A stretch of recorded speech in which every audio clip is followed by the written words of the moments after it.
So I thought I'd update you guys on the sterilizer. Been running this for all day, and it's going to finish at 4 o'clock today, and that's going to be about 29 hours from start to finish for the boiler. Overall, been really happy with this. I thought this was going to be leaking a lot of steam because we didn't use the rope seal that we've used on our tanks here. We've just put the lid on, and then it's just the weight of the concrete board, and then we have a tarp wrapped around it with a ratchet strap just to kind of keep everything together. And you can see there is a little bit of steam venting just at this hole here. That's a small leak. That might even just be the heat being released from the concrete if there's some water vapor just on there. You know, if I pull this tarp up here, it's pretty hot down here to touch, but it's not scorching hot, so we might be getting a little bit of heat loss with the concrete board and possibly switching to the polyisocarbonate or whatever it's called, that foam board. I'll leave the word right there for you guys. For some reason I can't remember the name of this stuff, but apparently this stuff is supposed to be the best for us. The only thing is with the concrete board, it's really thin, which is really nice, and I'm thinking to possibly keep it intact is maybe we'd make a Coroplast shell, but I was thinking maybe we would sandwich Coroplast in between the concrete board, maybe frame it in with some wood, and that way it's going to be light, and we'll have these really nice insulation panels that we can take away from our tank during the cool down and attach it to the tank when we're looking to retain the heat. That all being said, I've been actually really happy with the temperature that's getting maintained here. Right now we're reading 104 Celsius in the center of the tank. So this is working really well for us. And it is cold outside, so it's kind of hard for me to judge if there is any heat loss. But just to put it into perspective, when we do our 7 tanks and we do 245 bags, it usually takes about 25 hours start to finish from a cold boiler. And this one tank of 120 bags is going to be 29 hours, but it's one boiler. So we would assume when we have both boilers hooked up, you know, it's 29 hours for 240 bags. And then when we add the third tank, the question will be, will it be the same, or is that going to reduce the steam pressure in these tanks? Are going to take a little bit longer to heat up. And in that case, using better insulation, is that probably a good strategy?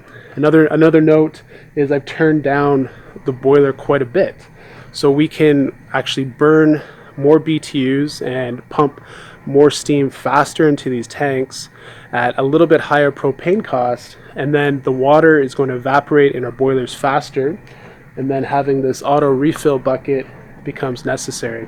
So really past 25 hours, we're worried about the water levels in our boilers.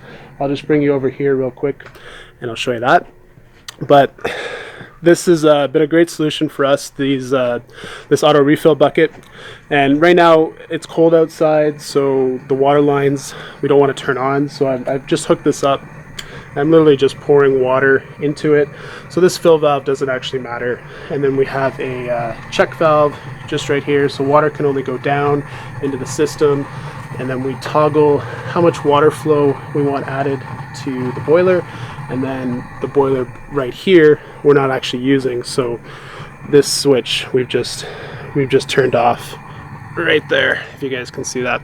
So right now I'm just using the one PEX line to this auto refill bucket, and you know, that's me dumping water into the system maybe like every hour, It's not really a big deal, and that's just to give us an extra few hours of peace of mind so that we don't run out of water. And then during peak summer, we like to use this because then we can fill the boilers up with hardly any water, continuously add water to the system. It takes hours off of the initial heat up time for the boilers, and then we continuously add water to the system, so it makes our system more efficient, but it also allows us to do longer steam times. So when we're adding more tanks to the system, it might take longer, but in the overall scheme of things, we actually save a lot of propane by doing a bigger batch, because we can kind of just add a few more hours onto our cycle, but suddenly do like an extra 120 or an extra 240 bags. So it makes a lot of sense to do longer steam times and do bigger batches if we're trying to save money on propane. So that's kind of the gist of what's going on right now with this. And possibly having insulation panels of that polyisocyanates or whatever it's called. Apologize that I can't remember. And maybe this tarp is not necessary. And the only really nice thing about the tarp is these tanks. They're kind of going a little bit out of the roof line. So if it is raining, the tarps are going to keep the rain off of our sterilizer. Everything's plastic, but it's just another thing that could cause these tanks to cool down if we're having a big rainstorm. So just putting some tarps on there to kind of limit that is probably a great way to keep these tanks maintaining the temperatures that we're looking for. But the fact that this tank is holding 104 Celsius and it's been doing that all night, really good stuff. All these bags are going to be sterilized. This tank's working great. I haven't taken the tarp off yet, so I'm not sure if the plastic has been affected by the steam, but just kind of been feeling around, and everything seems really good. So I think this is going to really work for us. On my last video, there's a couple of people that were asking, or they were saying, I don't really see how this is efficient, and they didn't necessarily understand the efficiency of this. The best part about this is this is modular. So we literally can pick up this tank with a forklift or a pallet jack, and we can roll this into our new lab, which we're going to be constructing this summer. And you guys are going to see that on the YouTube channel here. So not only can we detach this and then we can keep adding tanks to the system, but we can roll these bins into the lab and then just inoculate straight from that. This really makes this efficient. And obviously there's different ways to approach a sterilization design. There's different ways to design your farm.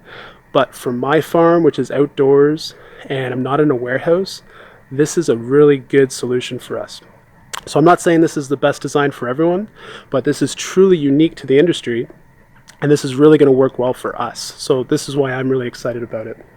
And with where we're headed, this is going to make our months a lot more productive. And ultimately, that's what it's all about: is trying to increase our production, but still kind of use the same amount of labor that our farm is dependent on, but be more profitable every month.